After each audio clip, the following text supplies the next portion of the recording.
अऊज़ु बिल्लाहि मिनश्शैतानिर्रजीम बिस्मिल्लाहिर्रहमानिर्रहीम अस्सलामु अलैकुम वरहमतुल्लाहि वबरकातुहू। नाज़रीन इकराम, वज़ू में चौथाई सर का मसा फ़र्ज़ है और पूरे सर का मसा सुन्नत है। सुन्नत की अदायगी के लिए जो तरीका आप इख्तियार करना चाहें कर सकते हैं। उसका एक तरीका ये है कि आप दोनों हाथों से पूरे सर का मसा कर लें। एक ही मर्तबा पूरे सर पर आपका हाथ फिर जाए, इससे भी सुन्नत अदा हो जाएगी। एक तरीका जो बेहतर है और जो मारूफ़ है वो ये कि आप अपने दोनों हाथों की ये 3 उँगलियाँ, छोटी उसके बराबर वाली और उसके बराबर वाली, ये 3 उँगलियाँ यूँ आपस में मिलाएँ और अपनी पेशानी पर रखें और इसको खींचते हुए अपनी गुद्दी तक ले जाएँ। इस तरह के सर का जो बीच का हिस्सा है, ये आपकी ये उँगलियाँ कवर कर लें।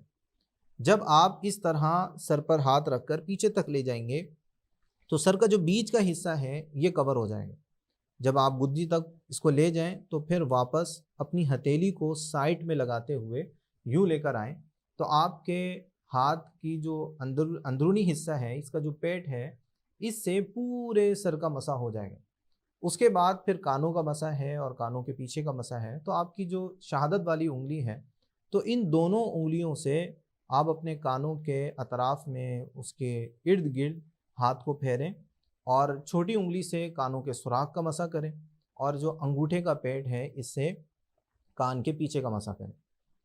नाज़रीन किराम, ये याद रखें कि वज़ू के अंदर जो दो दो अज़ा हैं, जैसे हाथ दो हैं, पाँव दो हैं, इनके अंदर आगाज़ के एतबार से पहले सीधी जानिब को धोना लाजिम है, फिर उल्टी जानिब को धोना लाजिम है। जैसे हम हाथ धोते हैं तो हाथ में पहले हम सीधा हाथ धोएंगे, फिर उल्टा हाथ धोएंगे। पाँव के अंदर भी पहले सीधा पाँव धोएंगे, उसके बाद उल्टा पाँव धोएंगे।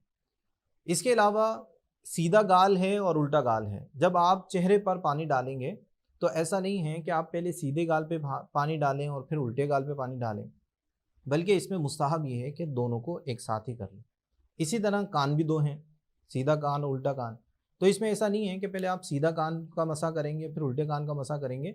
तो इसमें जिस तरह चेहरा धोते हुए सीधे और उल्टे दोनों रुखसार को एक साथ धोएंगे, इसी तरह कानों के मसह में भी दोनों कानों का एक साथ मसा करेंगे। तो कानों का जो अतराफ है उसको शहादत की उंगली से कवर करेंगे और उसका जो सुराख है उसमें छोटी उंगली दाखिल करेंगे और कानों का पिछला हिस्सा अपने अंगूठे से मसा करेंगे।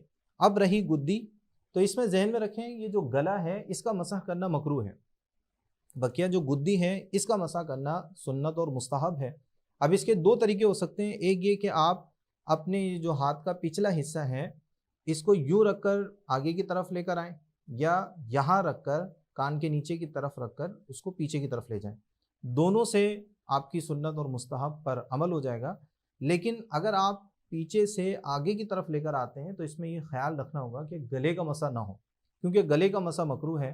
तो इसमें बेहतर और एहतियात वाला तरीका ये है कि आप कान के सीध के अंदर अपना हाथ रखें और इस तरह फिर गुद्दी तक पीछे तक लेकर जाएं और दोनों हाथों से इस तरह फिर मसा करें।